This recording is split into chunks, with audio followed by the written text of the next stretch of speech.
우리에게 약속을 주신 이는 하나님이십니다. 진실 하나님께서 약속을 주셨고, 그리고 허락하신 약속은 반드시 이루시는 하나님이십니다. 진실 하나님께서는 아브라함에게 온 세상을 향한 구원의 약속을 주셨어요. 그리고 그 약속은 예수 그리스도 안에서 온전히 이루어졌다는 것이죠. 그렇기 때문에 오늘날 우리들도 이 아브라함의 그 믿음을 따라 약속의 복을 누리는 은혜의 권속이 되었습니다. 자, 절대 고백하실게요. 나는 은혜의 권속이 되었습니다. 그렇습니다. 누구든지 예수 그리스도를 믿는 자는 하나님의 자녀가 되는 것이고, 하나님의 자녀가 되는 자는 어떠한 상황이든지 어떠한 마음이든지 지금 이 순간에도 주님께서 동행하고 계심을 반드시 믿으시길 바라요. 그래서 주님께서는 자꾸 일상 삶 가운데 머리로는 약속이 있다는 것도 알겠고 확실한 비전이 있다는 것도 알겠는데 이 약속이 너무나도 미비하게 성취되는 것 같은 거죠. 때로는 약속이 오히려 나에게서 멀리 떠나간 것처럼 느껴지기도 한다는 거예요. 그러니 내 믿음이 연약해지는 겁니다. 내 믿음이 의심하게 되는 거예요. 그러면서 내 삶이 결단하고 의지를 갖고 나아가다가도 자꾸 머뭇거리고 자꾸 주춤하는 겁니다. 그러면 이 시간 동안 누구와의 간극이 벌어지는 거죠? 하나님은 지금도 나를 위해 일하시는데, 한 번 더 고백하실게요. 하나님께서는 지금도 나를 위해 일하십니다. 네, 하나님께서 나를 위해 일하시는데 나는 내 마음이 어려워서, 난 내 눈에 잘 보이지 않아서 멈춰 있는 거죠. 무엇 때문입니까? 믿음이 약해지고 있다는 거예요. 그래서 바로 그 믿음이 더 굳건해지기를 바라시는 주님께서 오늘 말씀을 허락하셨다는 거죠. 왜요? 한 번 더 고백하실게요. 약속을 이루기를 원하십니다. 그렇습니다. 약속을 굳건히 믿는 그 믿음으로 말미암아 온전히 그 이름의 성취를 목도하기를, 온전히 승리하기를 간절히 원하셔서 허락하신 말씀, 바로 로마서 16장 복음의 틀의 그 12번째 시간으로 절대 고백하시겠습니다. 아브라함이 붙든 약속. 예, 아브라함이 붙든 약속이라는 말씀으로 아브라함의 언약이 우리에게 어떻게 복음이 되었는지, 어떻게 우리에게 생명이 되었는지, 어떻게 그 굳건한 확신이 되었는지에 대해서 은혜 받고 실제로 우리가 성장하며 결실을 맺기를 원하시고 계시다는 거예요. 예, 지금 사도 바울은 오늘 본문에서 크게 두 가지를 지금 언급하고 있습니다. 첫 번째는 행함 없이 은혜로 칭의함을 받은 자들의 복됨에 대해서 말을 하고 있어요. 두 번째로 할례를 받지 않아도 은혜로 칭의함을 받는 자들이 복되다는 것을 아브라함은 믿어왔고, 그 아브라함의 믿음의 약속에 대해서 지금 사도 바울은 오늘 본문을 통해 두 가지를 이야기하고 있다는 것입니다. 오늘 본문인 로마 4장 1절부터 3절까지의 말씀 보도록 하시겠습니다. 그런즉 육신으로 우리 조상인 아브라함이 무엇을 얻었다 하리요? 만일 아브라함이 행위로서 의롭다 하심을 받았으면 자랑할 것이 있으려니와 하나님 앞에서는 없느니라. 성경이 무엇을 말하느냐? 아브라함이 하나님을 믿음에 그것이 그에게 의로 여겨진 바 되었느니라. 아멘. 예, 내가 구원받은 거, 내가 의롭다 여김을 받은 것은 인간의 공적에 있어서는 부정적입니다. 인간의 공적이 우리가 의롭다함을 여김받는 데에 있어서 어떠한 우리에게 득을 주지 않았다는 거예요. 어떠한 요소가 작용되지 않았다는 거죠. 하지만 한번 고백하실까요? 상급의 차원에 있어서는 긍정적입니다. 바로 이거예요. 즉 내가, 내 공로, 내 행위가 나를 구원의 길로 이끈 것은 아닙니다. 은혜로 되었어요. 근데 내가 믿음으로 구원을 받았습니다. 그 이후에 나의 행위는 무엇에 있어서 긍정적이라고요? 상급에 있어서 긍정적이라는 거예요. 그렇습니다. 구원을 얻기 위해 행함이 필요한 것이 아닌 거 맞습니다. 칭함을 받는 데는 인간의 공로가 필요가 없어요. 하지만 믿는 자들이 하나님께서 약속하신 그 상급을 받는 데에는 인간의 공적, 즉 행함, 순종의 행함이 반드시 필요하다는 것이죠. 구원받은 자로서 살아가는 믿음의 삶 속에는 분명히 하나님께서 기뻐하시는, 자 방금 누가 기뻐하느냐? 고백하실게요. 나에게는 하나님께서 기뻐하시는 행함이 필요합니다. 구약의 유대인들처럼 이걸 하나님께서 기뻐하실 거야가 아닙니다. 하나님께서 인정하시고 하나님께서 기뻐하시는 행함이 필요하다는 것이죠. 왜냐하면 믿는 자의 선한 행함은 하나님께서 각 사람에게 보상하시는 근거가 되기 때문이라는 거예요. 이에 대해 사도 바울이 이렇게 증거하고 있습니다. 에베소서 2장 10절 말씀과 갈라디아서 6장 7절과 8절 말씀입니다.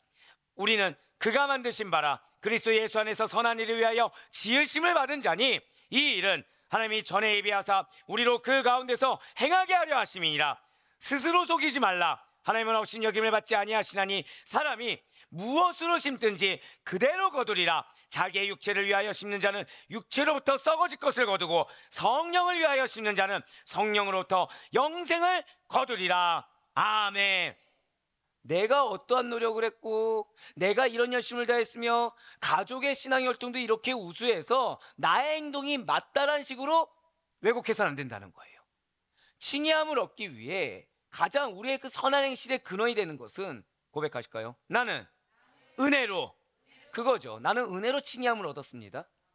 그렇기 때문에 나의 공로를 아예 드러낼 수가 없고, 그래서 하나님의 말씀 앞에 나의 어떠한 오늘 장로의 기도처럼 직성이나 욕심이나 생각이 틈탈 수가 없는 건데, 이걸 살짝 비틀어서 마치 그 어떤 것이 하나가 요소가 작용되는 것처럼, 그래서 지금 나의 행동이 정당성이 부여된 것처럼 주장할 수가 없다는 거예요.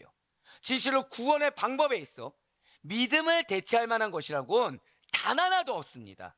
만약에 이러한 칭의함을 얻기 위해서 내가 최소 매일 한 가지씩 선행을 해야 된다고 한번 생각해 보시길 바래요.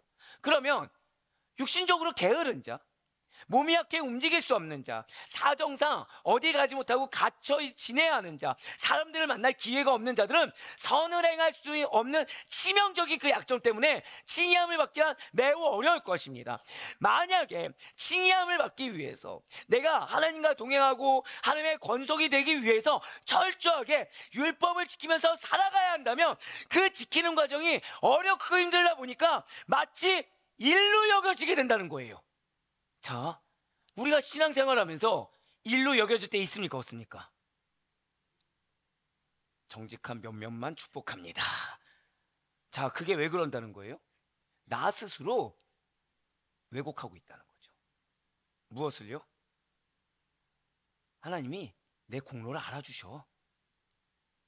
칭의함을 받기 위해, 즉 구원받은 자로서, 약속을 받는 자로서 이거 하면 기뻐하실 거야, 요거 내가 하면 기뻐하실 거라고 스스로 뭘 하고 있어요? 고백하실게요. 의미 부여. 의미 부여요. 이게 격같이 쌓이는 거예요. 은혜로 감사해서 하는 것이 아니라 무엇을 하고 있다고요? 하라는 건 하지 않고 의미만 부여하고 있는 거예요. 그러니 점점 하나님 안에서의 기쁨이 됩니까? 일이 됩니까? 일이 되죠. 그러다 보면은 그 일과 그 사람 앞에 내가 기쁜 마음이 들까요? 감사한 마음이 들까요? 아니면 불편한 마음이 들까요? 점점 불편해지는 거예요. 점점 불편해지는 겁니다. 그래 어떻게 되죠? 하나님은 그 일을 통해 당신의 기쁨이 되라고 했는데 우린 이걸 뭐라 그래요? 선한 일, 착한 일. 근데 그 상황이 싫은 거예요. 그 사람이 불편한 겁니다. 그러니까 그 일을 통해 기쁨이 되기보다는 난 점점 뭐 하고 있어요? 일이 되니까 피해가요. 점점 모른 척을 하는 거예요. 그러니 감사 기쁨이 어디 있겠습니까? 감사 기쁨이 없다는 거예요. 누구처럼요? 지금 유대인들처럼. 은혜로 구원받았다는 것부터 시작해서 내가 얼마큼 노력하고 얼마큼 희생하고 얼마큼 인내냐를 계산을 하지 말고 이 모든 것이 은혜인 줄 알고 하나님의 요구에, 하나님의 말씀에 고백하실까요? 아멘. 이 이상 답이 없는 건데 자꾸 계산을 하는 거죠. 그러면 그의 삶이라는 것은 신앙인으로서 온전하기보다는 분명히, 자, 여러분과 하나님은 함께 하십니다. 아멘이십니까? 그거 항상 평강해야 되죠. 확신이 있어야 되죠. 기쁨이 있어야 되죠. 근데 어떤 삶이 되냐? 항상 불안해요.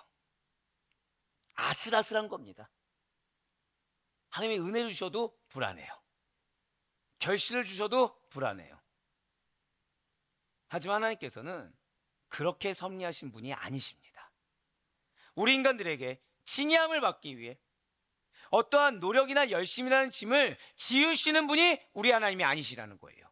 우리가 이 자리에 있는데, 구원받는 자로서 있는데 우리에게 짐을 주면서 우리에게 어떠한 대가를 받아시면서 있으라고 하신 분이 아니라는 거죠. 과중한 업무에 시달리는 자들처럼 율법의 짐과 멍에를 지으며 채찍질 하시는 분이 우리 하나님이 아니시라는 겁니다. 그래서 사도 바울이 이렇게 증거하고 있는 거예요. 오늘 보면 로마서 4장 4절과 5절 말씀 보도록 하시겠습니다. 일하는 자에게는 그 삭시 은혜로 여겨지지 아니하고 보수로 여겨지거니와 이를 아니할지라도 경건하지 아니한 자를 의롭다 하신 이를 믿는 자에게는 그의 믿음을 의로 여기시나니. 아멘. 구원을 받는 자는 믿는 자인 것입니다. 시작이 뭐가 돼야 된다고요? 믿는 자로 시작해야 돼요. 그렇지 아니하면 하나님이 여러분에게 말씀을 주십니다. 근데 그 말씀 앞에 계산하기 시작하는 거예요. 그 말씀 앞에 내가 할 수 있고 할 수 없고 하기 싫고 안 하고 싶고 이걸 따지기 시작하는 거예요. 또는 하긴 해요. 근데 이 하는 것이 기쁨과 감사가 아니라 뭐가 된다고요? 일이 되는 거예요. 그러니 기쁨과 감사가 삶에 없어요. 그러니 할 때마다 내가 얼마큼 참았는데 이거밖에 이 사람은 안 했어. 내가 이만큼 노력했는데 여기서 이거밖에 안 줬어. 이걸 따지기 시작하는 거예요. 그 삶이 어떻다고요? 불완전해요. 항상 아슬아슬해요. 기쁘고 감사가 넘쳐야 되는데 내가 한 만큼 뭔가 안 오는 것 같아요. 또는 나는 하고 싶은데 하나님이 안 알아주는 것 같아요. 그래서 나는 분명 하나님 앞에 서원이라고 생각하지 않았지만 하나님 이거 해주시면 내가 이만큼 하겠습니다 했는데 안 해주는 거예요. 그러니까 점점 나는 어떻게 되죠? 안 해주셨으니까 안 한다고 착각하는 거예요. 해줬으면 할 건데 안 해주셨으니까 내가 이만큼밖에 못한다 착각하는 거예요. 점점 누구랑 멀어지죠? 나는 은혜가 필요한데 하나님과 점점 멀어지는 거예요. 하나님과 점점 멀어져요. 그러니까 은혜를 못 받아요. 문제는 머리로는 압니까 모릅니까? 머리는 점점 말씀이 계속 들어가요. 근데 나의 행태는 점점 일이 되고 노력이 되고 부담이 되고 어려움이 되고 불편함이 되는 거예요. 우린 이걸 뭐라 얘기하죠? 점점 메말라지고 점점 공고해지고, 그러니까 짐만 무겁게 느껴지는 거죠. 왜라고요? 시작이 은혜로 시작해야 되는데, 시작이 칭함을 받은 자, 칭의함을 받은 자는 믿는 자라는 것부터 시작해야 되는데, 내가 납득할 자, 내가 이해할 자부터 시작하는 겁니다. 자, 우리는 어떤 자라고요? 우린 납득하는 자가 아니에요. 우린 이해하는 자가 아니에요. 한번 고백하실까요? 나는 믿는 자입니다. 쉽게 말씀드릴까요? 내가 이해하는 자로 서 있고 납득하는 자로 서 있다는 것은 딱 한 가지 생각하시면 돼요. 지금 내가 이 말씀 앞에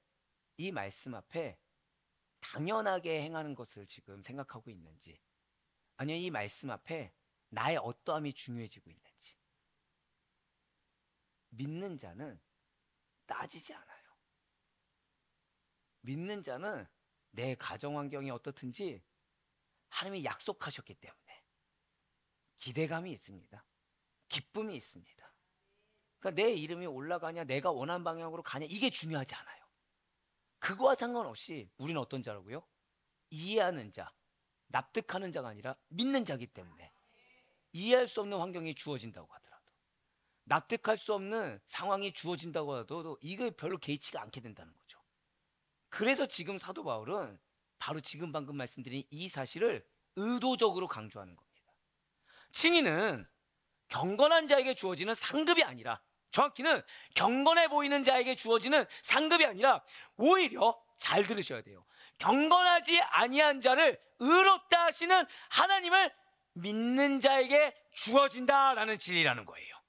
다시 말씀드릴까요? 칭의는 오히려 경건하지 아니한 자, 어떻게 사람이 저럴 수가 있어? 라고 하는 자를 의롭다 하시는 하나님을 믿는 자에게 주어지는 거.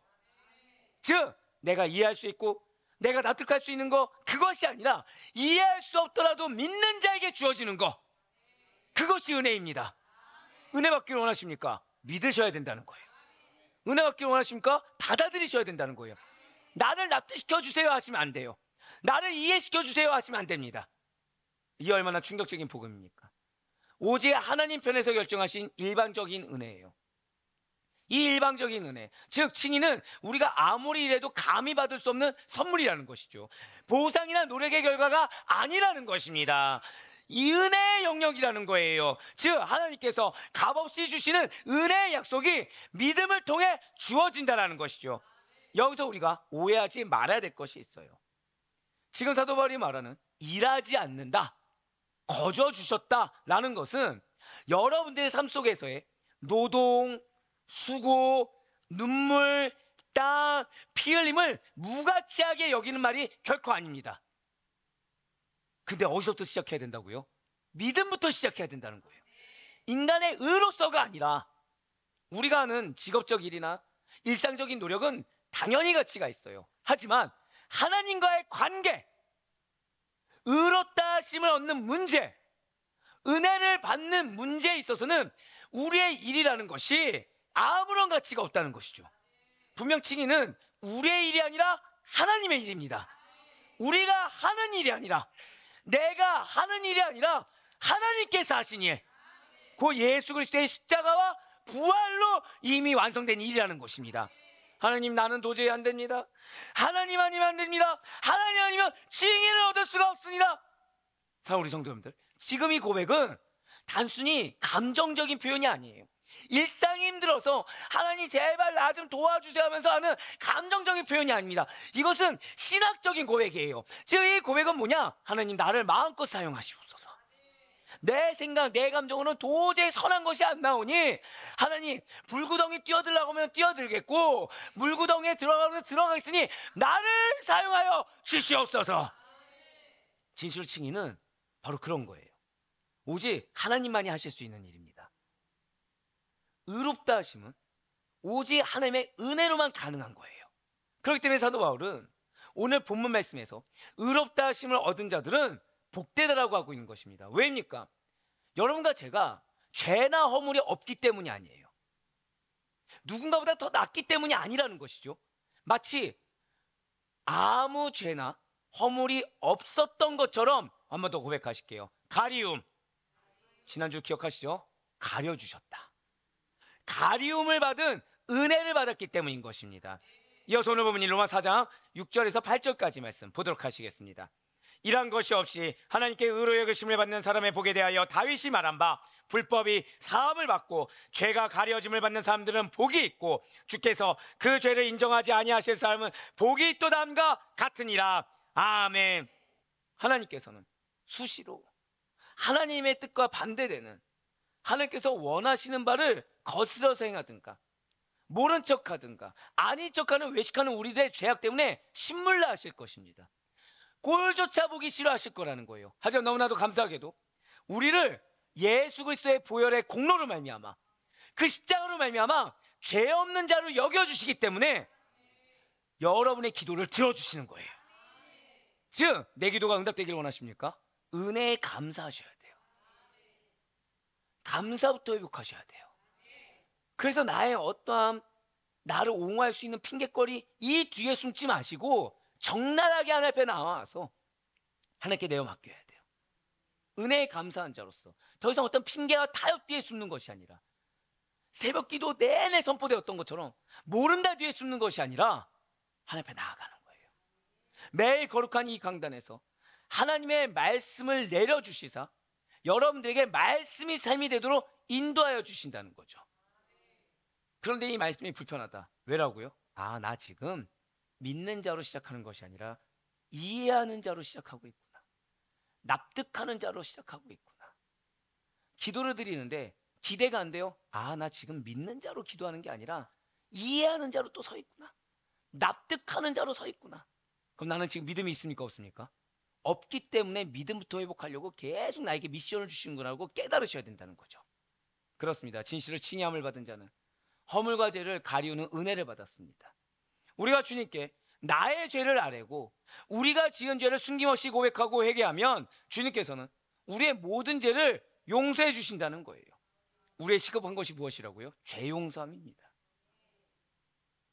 내 감정의 위로, 내 상황의 해결보다 가장 시급한 거는 죄 문제 해결이에요. 그래서 저와 여러분이 복이 있는 자입니다. 칭의함을 받으셨습니까? 허물과 죄가 가려지는 복을 받은 자인 줄 반드시 잊지 마시기 바라요. 모든 상황과 문제 앞에 거기서부터 시작하셔야 됩니다. 우리 한번 더 고백하실까요? 나는 칭의함을 받은 복받은 자입니다. 이렇게 사도 바울은 아브라함이 행위가 아닌 믿음으로 의롭다고 인정받은 복 있는 자라는 말씀에 더해 이제는 할례 없이 의롭다고 인정받은 아브라함의 복에 대해서 말씀합니다. 무슨 복입니까? 오늘 본문인 로마서 4장 9절부터 12절까지 말씀을 보도록 하실게요. 그런즉 이 복이 할례자에게냐 혹은 무할례자에게도냐 무릇 우리가 말하기를 아브라함에게는 그 믿음이 의로 여겨졌다 하노라. 그런즉 그것이 어떻게 여겨졌느냐 할례시냐 무할례시냐 할례시가 아니요 무할례시니라. 그가 할례표를 받은 것은 무할례시의 믿음으로 된 의를 인친 것이니 이는 무할례자로서 믿는 모든 자의 조상이 되어 그들도 의로 여기심을 얻게 하려 하심이라. 또한 할례자의 조상이 되었나니 곧 할례 받을 자에게뿐 아니라 우리 조상 아브라함이 무할례시에 가졌던 믿음의 자치를 따르는 자들에게도 그러하니라. 아멘. 분명 우리는 죄인이 맞습니다. 하지만 의롭다고 인정을 받아 회개함을 통해 다시금 죄 없는 자로 여김을 받은 복을 누리는 자가 되는 길, 아브라함의 영적 이스라엘에 되어 약속의 자녀가 되는 길은 오직 믿음 외에는 없어요. 나의 어떠한 행함이나 정말 나의 이 믿음의 길이 기쁨이 되는 거, 은혜가 되는 거 믿음밖에 없습니다. 그것도 어떤 믿음이라고요? 하나님의 약속을 믿는 믿음이에요. 아브라함이 그러했듯이 아브라함의 상황과 여건 때문에 믿은 것이 아니라 말 그대로 약속을 믿는 믿음을 통해 다른 것들이 의미가 됐듯이 우리 역시 마찬가지예요. 사랑하는 아데포교회 성도 여러분들, 예수 그리스도 그의 이름을 믿는 자를 의롭게 여겨주시고 죄 용서하심으로 말미암아 끝까지 구원에 이르도록 만들어주신다는 약속, 영생의 약속, 천국의 약속을 바로 아브라함은 끝까지 붙들었습니다. 억울한 상황이 주어진다고 하더라도, 납득할 수 없는 상황이 주어진다고 하더라도, 이해할 수 없는 상황이 주어진다고 하더라도 그게 중요하지 않았어요. 그래서 갈 바를 알지 못하고 갈 수가 있었고, 어떻게요? 마지못해? 아니요, 아멘하고. 그래서 아무 증거 보이지 않아도 행할 수가 있었던 것입니다. 우리는 바로 이러한 영원한 생명에 이르는 아브라함의 약속을 동일하게 받은 자들이에요. 이미 주신 순간 성취될 약속을 받은 은혜의 수혜자들인 것입니다. 그러니 제대로 시작하셔야 돼요. 마지막 절대 고백하실까요? 시작을 제대로 해야 합니다. 여러분들 과연 어느 자로 서 있습니까? 믿는 자로 서서 시작하십니까? 이해하는 자로 서서 시작하십니까? 믿는 자로 서서 시작합니까? 납득할 만한 것으로, 내가 알 만한 것으로 시작합니까? 때로 하나님께서 나에게 다각화된 상황을 주실 때가 있습니다. 좋게 말해서 다각화지만 곳곳마다 문제가 터지는 거죠. 가정에서도, 직장에서도, 교회에서도. 그건 우리는 다 고난으로 여깁니다. 그 시작을 무엇으로 하셔야 된다고요? 믿음으로 하지 않으면 다 이해가 안 되고 억울하고 서럽고 갑작스럽고 착각하게 됩니다. 근데 믿음으로 시작하면 곳곳마다 예배하신 하나님의 말씀과 나에게 요구하시는 말씀과 나에게 원하시는, 마지막 선포하실게요, 나에게 원하시는 선한 행위가 있습니다. 그것을 발견하게 될 것입니다. 그런 여러분과 저의 매일은 아무 공로 없이 죄 없는 자로 여김을 받아 의롭다라고 칭해 주시는 주님의 한량없는 은혜를 날마다 새기고 실제가 되며 증거가 되는 날이 될 것을 믿으시길 바라요. 그러니 바라고 얻기는 이 아브라함이 먼저 붙든 그 영생의 약속, 그 소망 중에 그 은혜를 담대히 전하시며 우리의 허락하신 변화와 성장의 열매를 맛보기 위해서 주신 이 모든 약속들, 그것을 이미 성취되었음을 믿고 기뻐하며 확신하는, 그쵸? 배우자가 변하고 자녀가 변하는 걸 믿고 있어요. 근데 상황이 그렇게 흘러가지 않아요. 근데 내가 그 상황 가운데 마음이 어려워집니다. 난 어떤 자라고요? 아, 나 지금 이해하는 자구나. 나 지금 납득하는 자구나. 나 믿지 않는 자구나. 약속은 무엇으로 성취합니까? 믿음으로 성취되는 거예요. 아, 하나님께서 지금 내 믿음이 회복돼서, 왜? 이 상태로 성취해봤자 교만할 것밖에 없기 때문에, 옛 유대인들처럼 외식하는 자로 전락할 것이 뻔하기 때문에 나에게 지금 믿음의 회복의 시간을 주시는구나. 나로 하여금 선한 행위를 통한 정말 하나님의 기쁨이 되길 원하시는구나 깨달으셔서 우리 복된 성도님들의 정말로 일이 되는 나날들이 아니라, 부담과 고통이 되는 나날들이 아니라 기쁨과 감사의 축복된 나날이 될 수 있기를 주님의 이름으로 간절히 축원합니다.